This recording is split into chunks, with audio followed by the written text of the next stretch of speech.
Hello student, standard 9 के science में chapter number 10 gravitation ये हमारा कंटिन्यू था। ठीक है, उसमें हमने लास्ट में देखा था कि the importance of the universal law of gravitation. हमने इसमें यूनिवर्सल लॉ ऑफ ग्रेविटेशन पहले देखा था।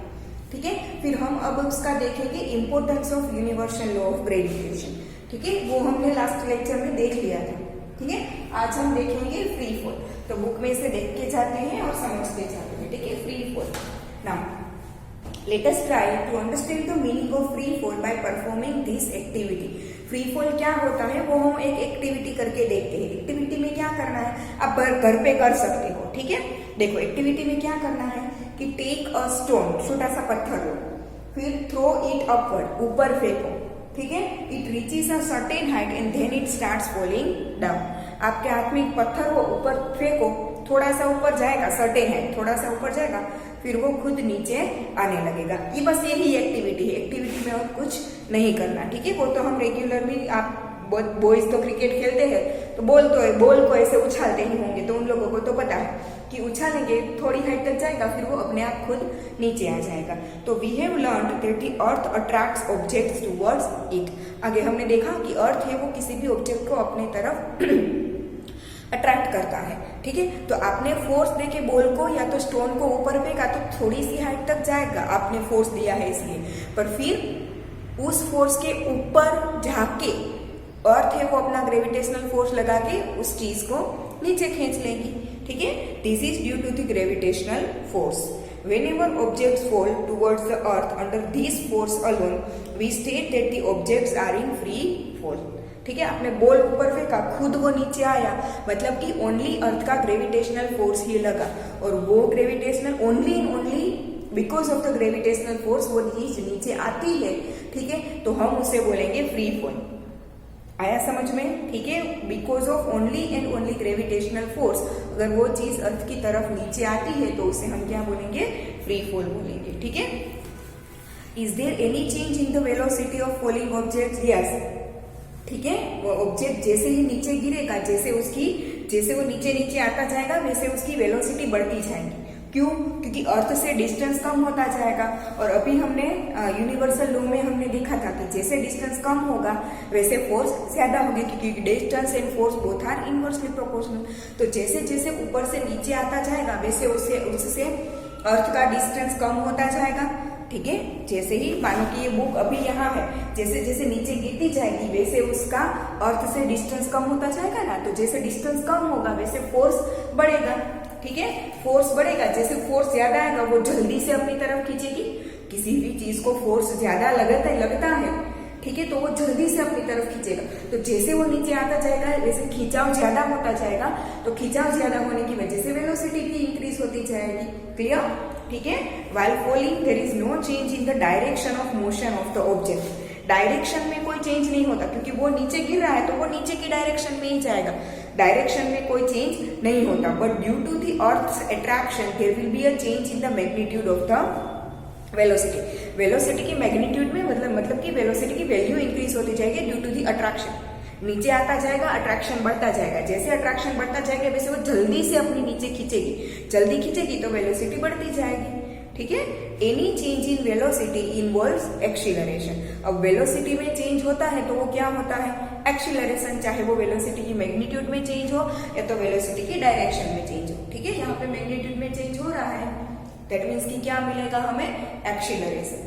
ठीक है, now whenever an object falls towards the earth an acceleration is involve. ठीक है, कोई भी ऑब्जेक्ट जब अर्थ की तरफ नीचे गिरता है तब उसमें एक्सीलरेशन होता है, क्योंकि जब वो ऑब्जेक्ट नीचे गिरेगा तब उसकी धीरे धीरे वेलोसिटी इंक्रीज होती जाएगी। और हमने चैप्टर 8 में देखा था कि अगर वेलोसिटी में चेंज होता है देन एक्सीलरेशन आता है। Clear? Now this acceleration is due to the earth's gravitational force. ये एक्सीलरेशन किसकी वजह से मिलता है? अर्थ के ग्रेविटेशनल फोर्स की वजह से मिलता है। ठीक है, therefore this acceleration is called the acceleration due to the gravitational force of the earth। इसीलिए इस एक्सीलरेशन को क्या बोला जाता है? Acceleration due to gravitational force of earth, और in simply acceleration due to gravity. Simple क्या बोला जाता है? Acceleration due to gravity. It is denoted by small G. Acceleration due to gravity को किससे डिनोट किया जाता है? स्मॉल जी से। ठीक है, एक्सीलरेशन ड्यू टू ग्रेविटी किससे डिनोट करते हैं हम? स्मॉल जी से। ठीक है, the unit of g is the same as that of acceleration, that is metre per second square. Chapter number 8 में हमने देखा था एक्सीलरेशन का यूनिट क्या होता है? मीटर पर सेकेंड स्क्वायर, जिसे हम मीटर सेकेंड रेज़ टू -2 भी लिख सकते हैं। बोथ आर सेम थी, कोई भी एक लिखा होगा, कुछ गलत नहीं है, बोथ आर सेम। ठीक है, तो सिंपल एक्सीलरेशन का unit metre per second square होता है, तो यहाँ पे भी एक्सीलरेशन ही आता है ना, तो इसका भी ऐसा यूनिट क्या होगा? मीटर पर सेकेंड स्क्वायर ही होगा। Clear? Now we know from the second law of motion that force is the product of mass and acceleration।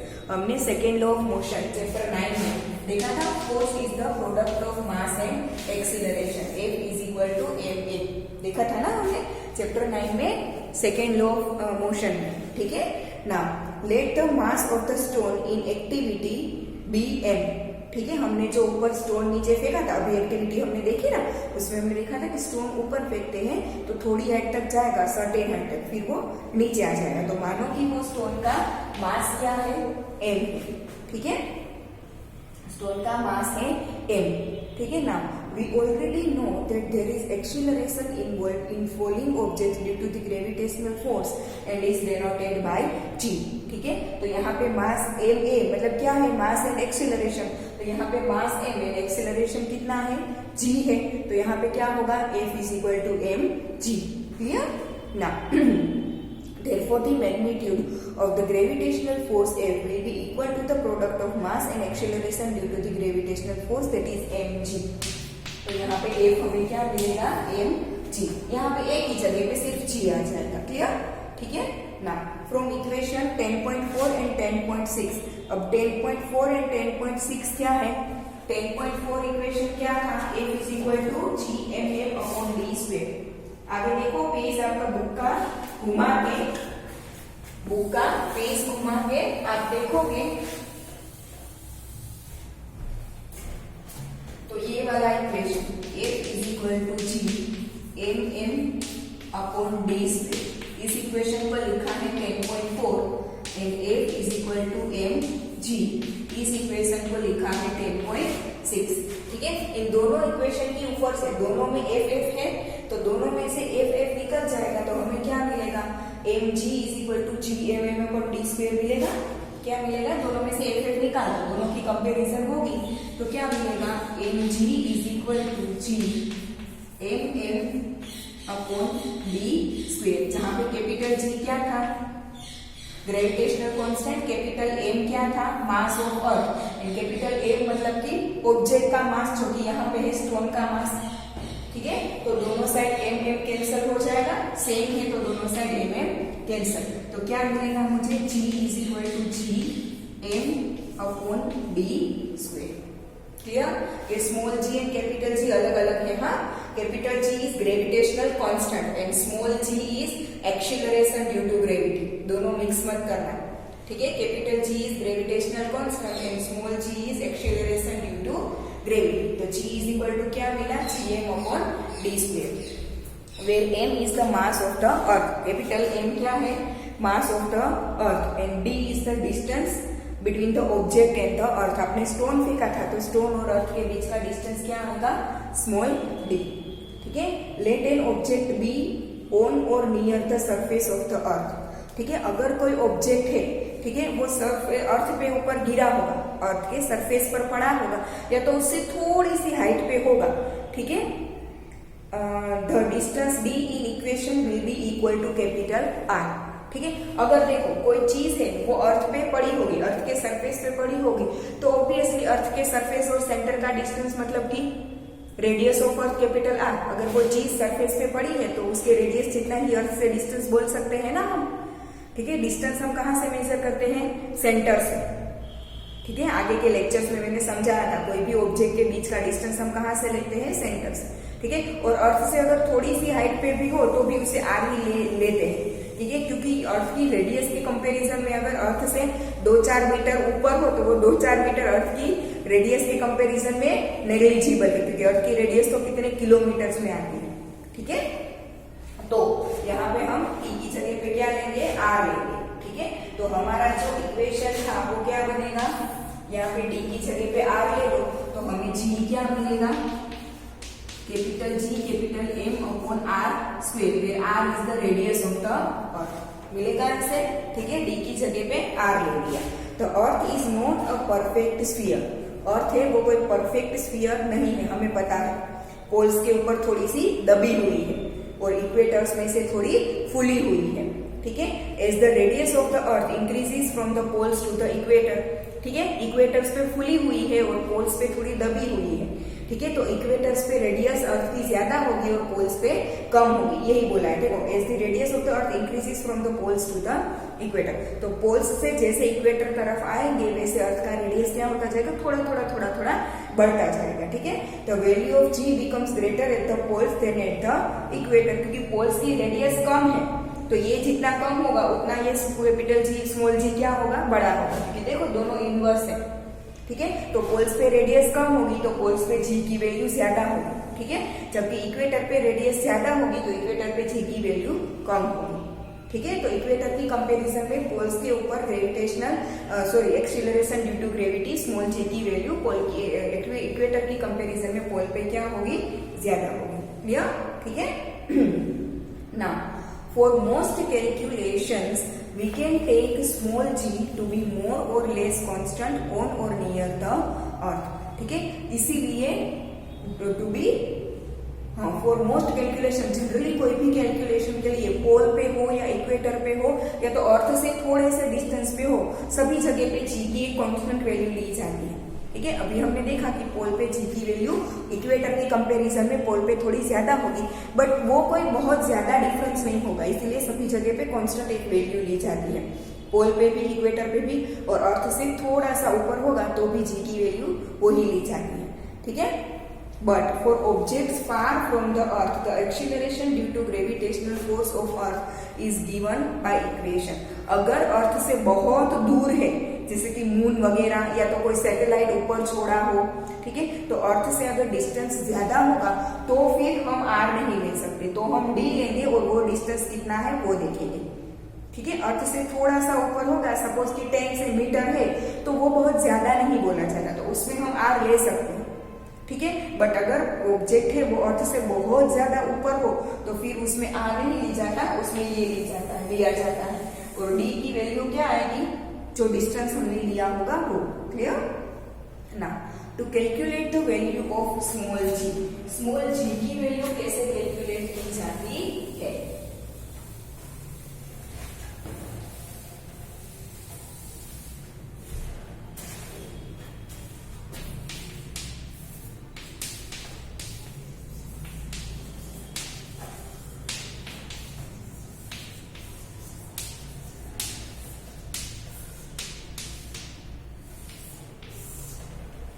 To calculate the value of small g.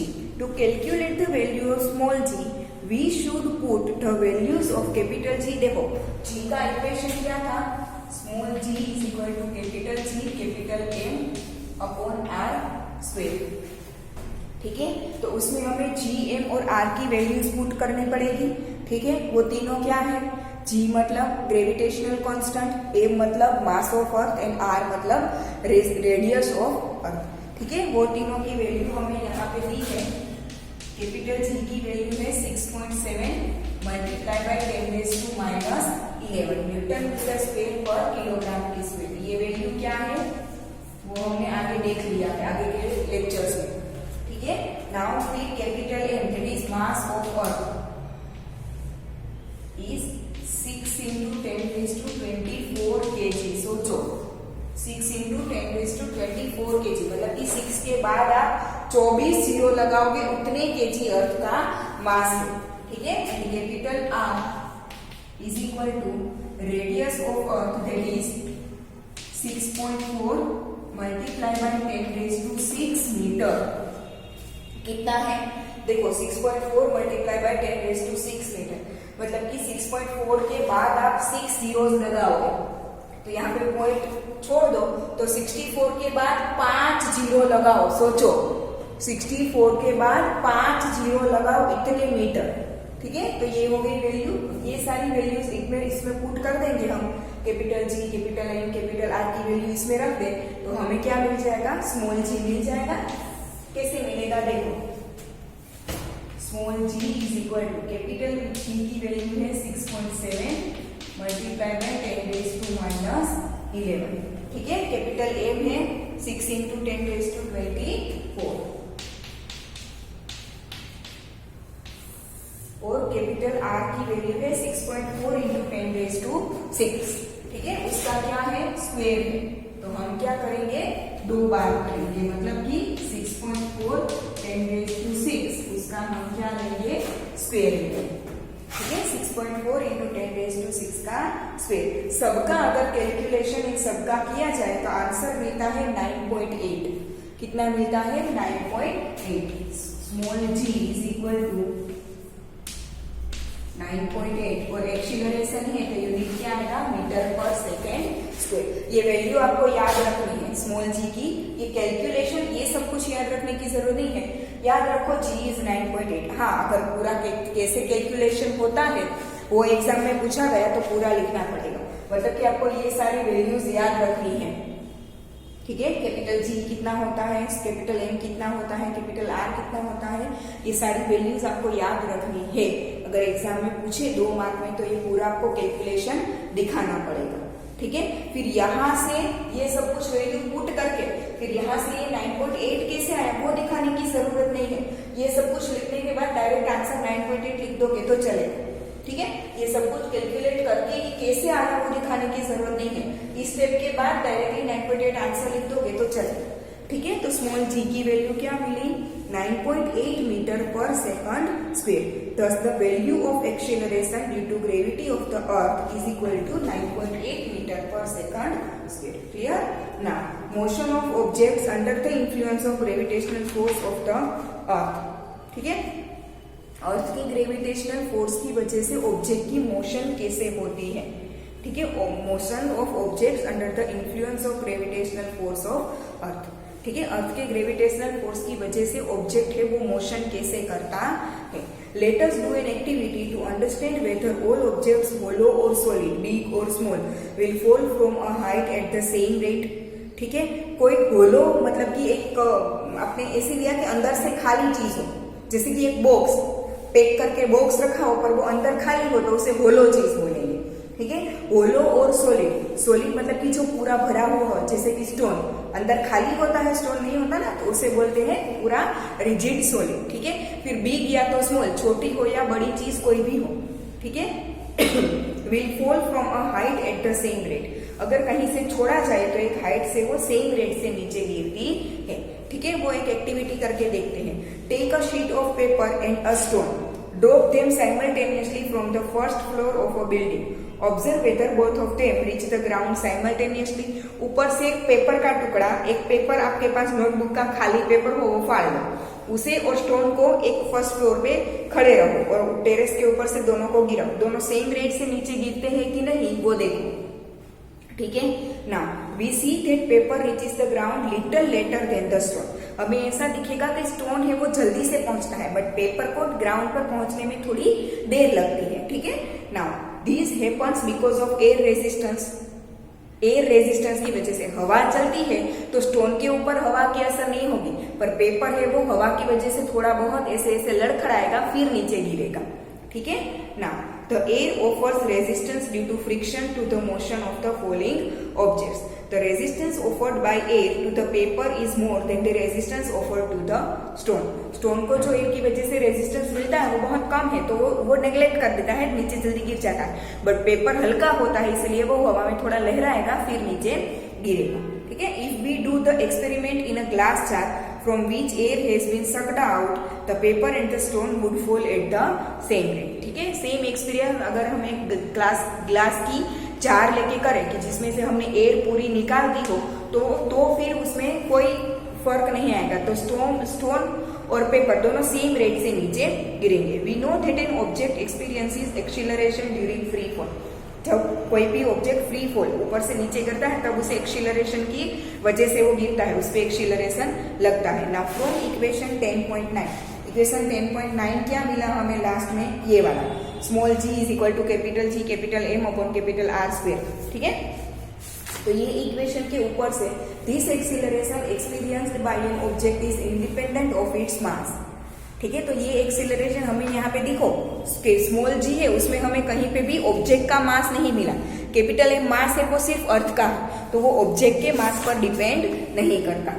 ठीक है, acceleration due to gravity मतलब कि small g जो होता है वो object के मास पे डिपेंड नहीं करता, ओनली अर्थ का मास, अर्थ की रेडियस, उसके ऊपर ही वो डिपेंड करता है।